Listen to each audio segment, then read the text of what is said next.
नमस्कार। सर्वे भवन्तु सुखिनः, सर्वे सन्तु निरामयाः।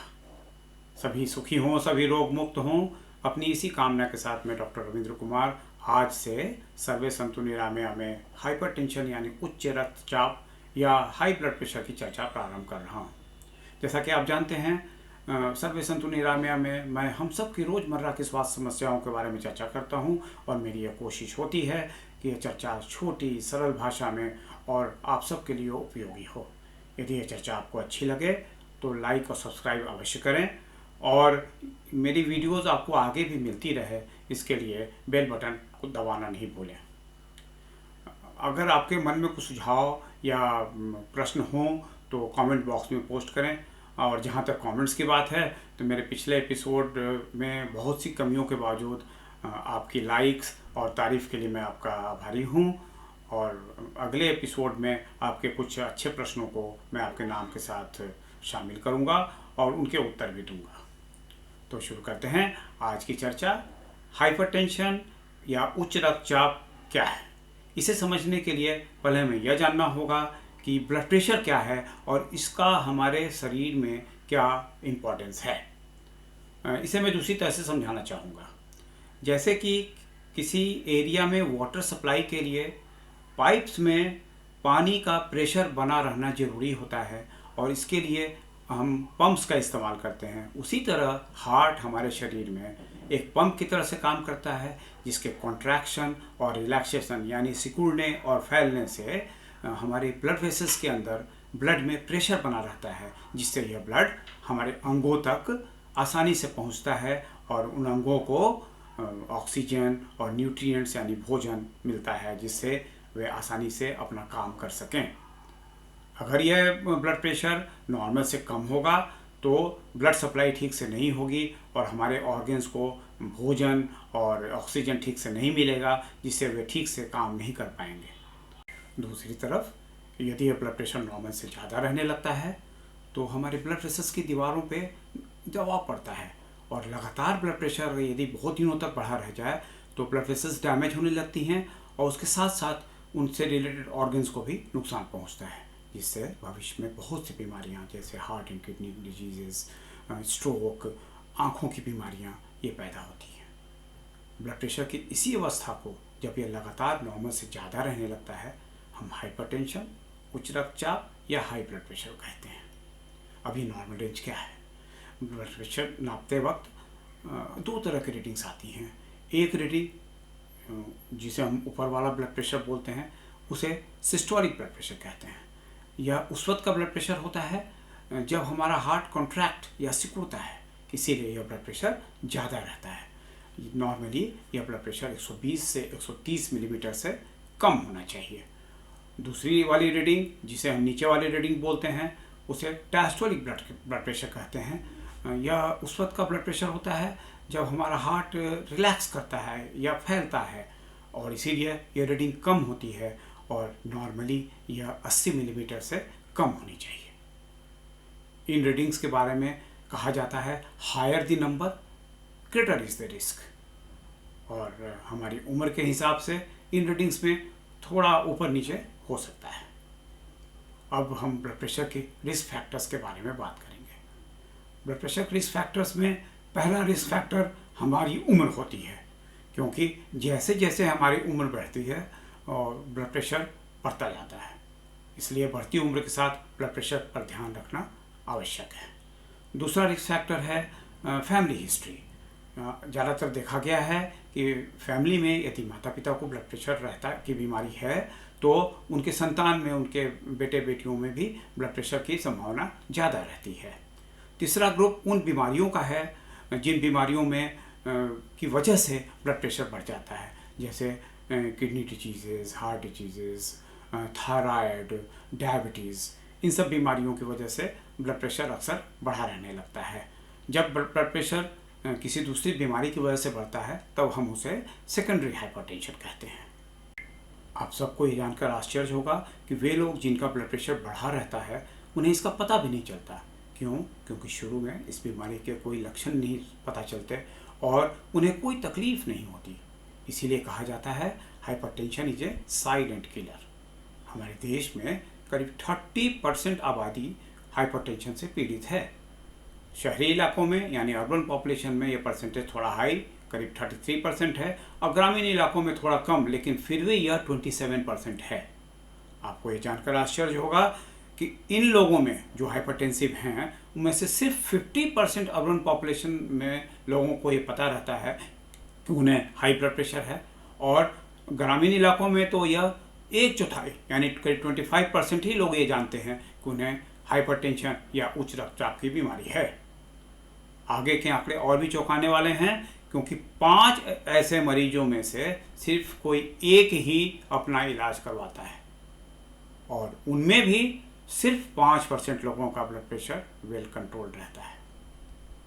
तो हाइपरटेंशन के लिए लापरवाही इस सीमा तक नज़र आती है। हाइपरटेंशन के मरीजों की लापरवाही के कारण उनका ब्लड प्रेशर उनके ब्लड वेसल्स को साइलेंटली डैमेज करता है, और बहुत सी बीमारियां होती हैं, जैसा कि मैंने पहले बताया। रिसर्च के अनुसार 5 मिलीमीटर डायस्टोलिक ब्लड प्रेशर कम होने से 30 से 40% तक हृदय रोगों और स्ट्रोक की संभावना कम हो जाती है। इसलिए हमें अपने बढ़े हुए रक्तचाप का इलाज अवश्य करवाना चाहिए। हाइपरटेंशन के इलाज में दवाओं के अलावा लाइफस्टाइल मॉडिफिकेशंस यानी अपनी जीवन शैली में सुधार से बहुत फ़ायदा होता है। शुरुआत में इससे हाइपरटेंसिव पेशेंट्स को दवाओं की ज़रूरत नहीं पड़ती है, और उन वैसे हाइपरटेंसिव पेशेंट्स जिनको दवाओं की आवश्यकता होती है उनके दवाओं के रिक्वायरमेंट में कमी आ सकती है यदि वे अपनी जीवन शैली में इन सुधारों पर अमल करें। तो ये लाइफस्टाइल मॉडिफिकेशंस क्या हैं? पहला है आपका वजन। आपको ओवरवेट या ओबीस नहीं होना चाहिए। क्यों? क्योंकि ज़्यादा वजन से सिस्टोलिक और डायस्टोलिक ब्लड प्रेशर दोनों बढ़ते हैं। रिसर्च में पाया गया है कि 10% वेट रिडक्शन से हमारा ब्लड प्रेशर 5 से 20 पॉइंट तक कम होता है। दूसरा इम्पॉर्टेंट लाइफस्टाइल मॉडिफिकेशन है एक्सरसाइज या व्यायाम, जो हमें रोज़ करना चाहिए। 30 मिनट के ब्रिस्क वॉक से हमारा ब्लड प्रेशर 5 से 8 मिलीमीटर तक कम हो सकता है। यह मैं ब्रिस्क वॉक के बारे में बताना चाहूँगा कि जब हम टहलते हैं तो, और अगर हमारी स्पीड 3 माइल प्रति घंटा या 4 से 5 किलोमीटर प्रति घंटा से ज़्यादा होती है, तब हम उसे ब्रिस्क वॉक कहते हैं। रिकमेंडेशन है कि हफ्ते में हमें कम से कम 150 मिनट ब्रिस्क वॉक करना चाहिए। इससे हमें ब्लड प्रेशर के साथ साथ डायबिटीज में भी फ़ायदा होता है। इसके साथ साथ व्यायाम से हमें तनाव में भी बहुत फ़ायदा होता है, क्योंकि तनाव कम होने से ब्लड प्रेशर पे सीधा असर पड़ता है। स्ट्रेस मैनेजमेंट भी हमारे लाइफस्टाइल मॉडिफिकेशन का एक इम्पॉर्टेंट हिस्सा है। इसे हम 2 तरह से कर सकते हैं।